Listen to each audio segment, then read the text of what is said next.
February 9th, 1928, Collingswood, New Jersey, February 8th. The Phantom Sniper, if it was the work of South Jersey's mysterious marksman, scored his most sensational attack tonight when a window in the home of William T. Turnbull was shattered by what appeared to be a charge of shot. Police at first believed it an attempted assassination, but as in all the other cases, no missile was found.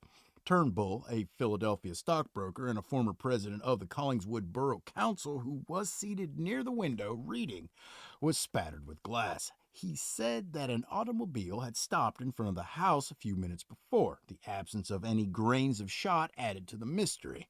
I have sent letters of inquiry to all persons mentioned in the various reports. I have received not one answer. It may be preferable to some readers to think that there are no such persons. Still, I note that not one of these letters was dead lettered back to me. The attacks continued until February 28, 1928. Window panes and windshields of automobiles were pierced by something that made no report of a gun and that was unfindable. Something or somebody who was seen caused excitement in half a dozen towns from Philadelphia to Newark.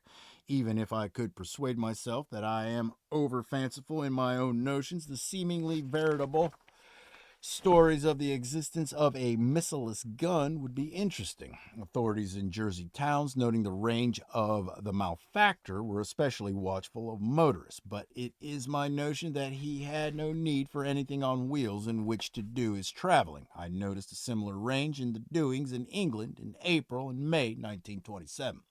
Snipings by the Camden Phantom were the show off, and nobody was injured by him, but a more harmful fellow operated in Boston beginning about November 1st, 1930. I think that these sportsmen, who possibly are sentimental opponents to the shooting of game birds and deer and practice their cruelties in ways that seem to them less condemnable, divide into the unoccult and into more imaginative fellows who have found out how to practice occultly. In Boston, a noiseless weapon was used, but this time in 2 weeks, two men and a woman were seriously injured, and bullets of small caliber were removed from their wounds. These attacks so alarmed people that policemen armed with riot guns lined the roads south of Boston, with orders to catch the silent sniper. The attacks continued until about the middle of February 1931. Nobody was caught. In this period, a dispatch to the newspapers from Bogota, Colombia, told of a puzzling crime wave. In the hospitals were 45 persons suffering with stab wounds. The police were unable to explain what appeared to be a general attack, but the arrests more than 200 persons.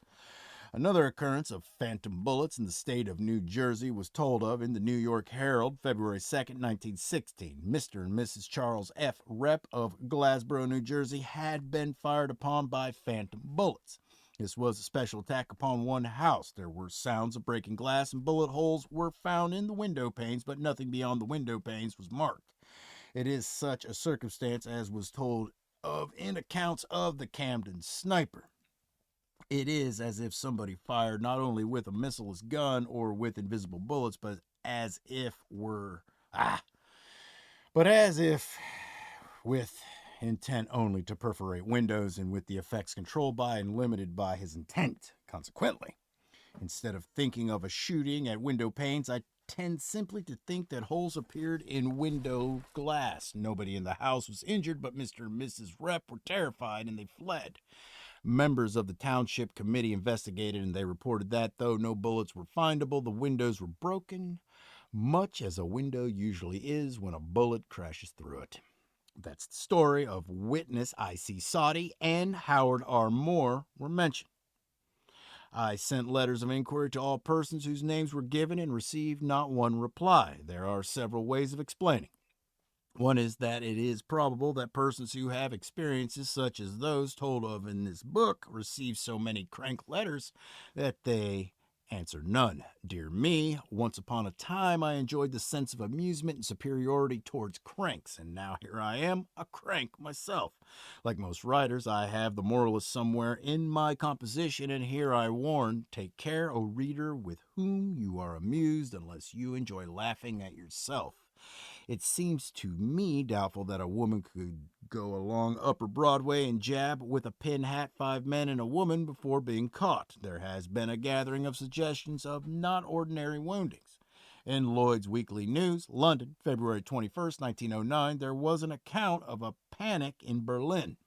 Many women in the streets of the city had been stabbed. It was said that the assailant had been seen and he was described as a young man always vanishing.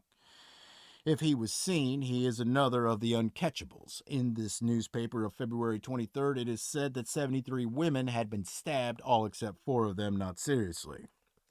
We have had data that suggests the existence of vampires other than humans of the type of the Portuguese sailor, but the brazen and serialized, sometimes murderous, but sometimes petty assaults upon men and women are of a different order and seem to me to be the work of imaginative criminals stabbing people to make mystery and to make a stir. I feel that I can understand their motives because once upon a time I was an imaginative criminal myself. Once upon a time I was a boy. One time when I was a boy I caught a lot of flies. There was nothing of the criminal nor of the malicious in what I did this time, but it seems to give me an understanding of the phantom stabbers and snipers. I painted the backs of the fireflies red and turned them loose. There was an imaginative pleasure in thinking of flies so bearing my mark, attracting attention, causing people to wonder, spreading far, appearing in distant places, so marked by me. In some of our stories, there is much suggestion that there was no vanishing man, that wounds appeared upon people as appeared, or as it was said to have appeared, a wound on the head of a sailor. See back to the story told by the captain of the Bresci. Or that wounds appeared upon people and that the victims examined by the police were more or less bullied into giving some kind of description of the assailant, of an assailant. However, some of the stories of the vanishing man look as if he too may be. Damn. Hold on. There may be several ways of doing these things. Early in the year 1907, a vanishing man was reported from the town of Winchester, England. I take from the Weekly Dispatch, February 10th, 1907. Women of Winchester were complaining of an uncatchable who was committing petty assaults upon them, such as wrapping their hands. A mysterious feature of the affair is that the man disappears as if by magic. The Phantom Stabber of Bridgeport, Connecticut appeared first February 20th, 1925, and the last of his attacks of which I have record was upon June 1st, 1928. That was a long time in which to operate uncaught. In the daytime, mostly, though sometimes at night, girls were stabbed in the streets, in such public places as a department store and the entrance of a library. Descriptions of the assailant were indefinite. In almost all instances, the wounds were not serious. One of the stories, as told in the New York Herald Tribune, August 27, 1927, is typical of the circumstances of publicity or of the confidence of an assailant that he could not be caught. If my stories will be regarded as ghost stories, a novelty about them is the eeriness of crowded thoroughfares, a lurk near Coventry Street, London, and the sneak of an invisible in Broadway, New York. I expect sometime to hear of a haunted subway during rush hours. Edgar Allan Poe would say to me that I am no artist and don't know how to infuse atmosphere. One would think that I had never heard of the uncanniness of dark nights and lonely places. Some of the stories are of desperate plays for notoriety. I have a story now, not of doings in a graveyard, but in a department store. Bridgeport, Connecticut, staged on a staircase with an audience of hundreds of persons.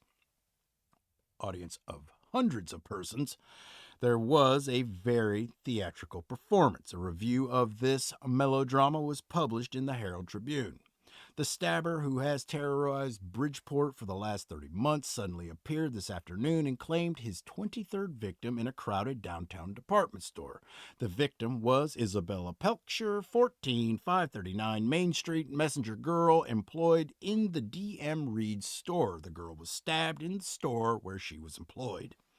The stabbing occurred at 4:50, just 2 minutes before closing time of the store. Already, some of the store doors had been locked and the large crowd of shoppers were being ushered from the store. The employees were leaving their counters and the victim had started up the stairs from the arcade side of the first floor to the woman's dressing room. The girl had scarcely ascended more than half a dozen steps when she was attacked by the assailant, who lunged his sharp blade into her side, causing a severe wound. He got away. Nobody reported having seen him escaping. The girl could give only a meager description of him.